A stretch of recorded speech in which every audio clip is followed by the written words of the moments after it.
fair game with TJ Ormel. I do not know what to think about this trade. Lonzo Ball is shipped to the Cleveland Cavaliers for Isaac Okoro, if I'm pronouncing him right. The thing with Chicago Bulls management, they hold on to assets a little bit too long for my liking. Going back to when Lonzo had the Bulls organization jumping, they had the number one seed in 2020 during COVID and whatnot. But a little bit after that, Lonzo had a real bad knee injury that took him out for a season or two. Right then and there, that's when you break up the team. You ship off Zach LaVine for a first round pick. You ship DeMar DeRozan. You get fair value for Alex Caruso instead of doing everything straight up. Now, do I mind Josh Giddey as a player? Absolutely not. He seems to be a staple of the team. The point guard that is traditional, gets the ball moving, is very unselfish. And I see the vision in terms of Bucelis, also the current draft pick in OA.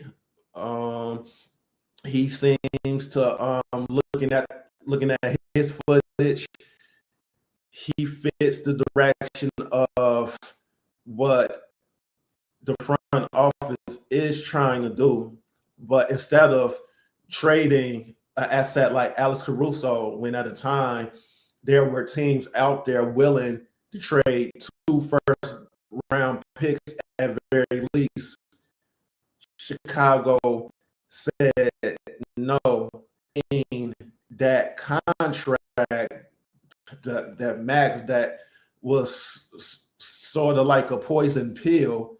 You trade Zach LaVine when you're supposed to, and get some asset back with a better ideal contract for other teams to trade for. DeMar DeRozan, I mean, get better assets off of him for because when he was with Lonzo Ball, he was getting off, he was closing games, everything was the perfect recipe. But now I don't understand the direction the Bulls necessarily are trying to go with by getting Isaac. You know what I'm saying? He fell out of Cleveland's rotation. He was drafted 5th overall. He played the team a career low 19 minutes per game when he was a 5th overall pick for that organization. I don't understand. And Lonzo Ball, I thought he was going to be a staple of the future, still signing him for $10 million for 25, 26 season, then 26, 27. There was a team option to see if he can stay healthy. Is he a main cog? Can he at least play a supporting role? There's nothing wrong with Lonzo Ball being a backup point guard in a perfect world. I kid you not, he brings all the intangibles. He has that 3-point shot. He is the perfect pure point guard. Now, as a Chicago Bulls supporter, I will embrace this trade and say some of the positives. Isaac plays a different position. I appreciate that. He's 24 years of age. I can also value that he fits with the core of the Chicago Bulls. They are finally rebuilding, finally. And also he's a D and 3 player who maybe needed a fresh start, but looking through his footage, he hit some clutch shots. He is fairly athletic.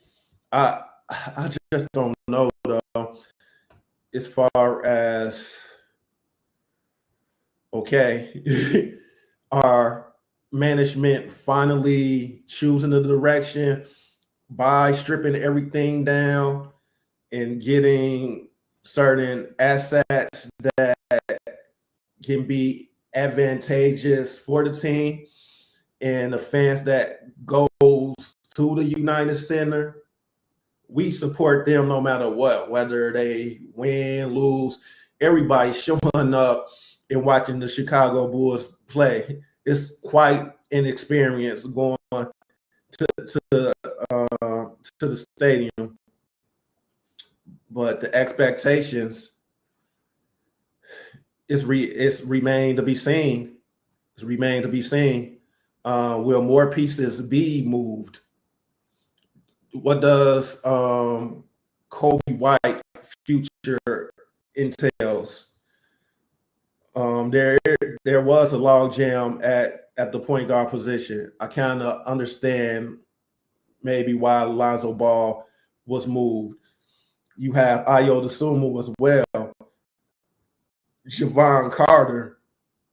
So moving Lonzo Ball for somebody who can possibly fit here. Billy Donovan likes the pace and space game. He gets it in transition. Have course sets, free flowing motion. He's similar to a great value Mike D'Antoni. I'll put it that way. Hate it or love it. Having a D&3 player would not be the worst thing in the world.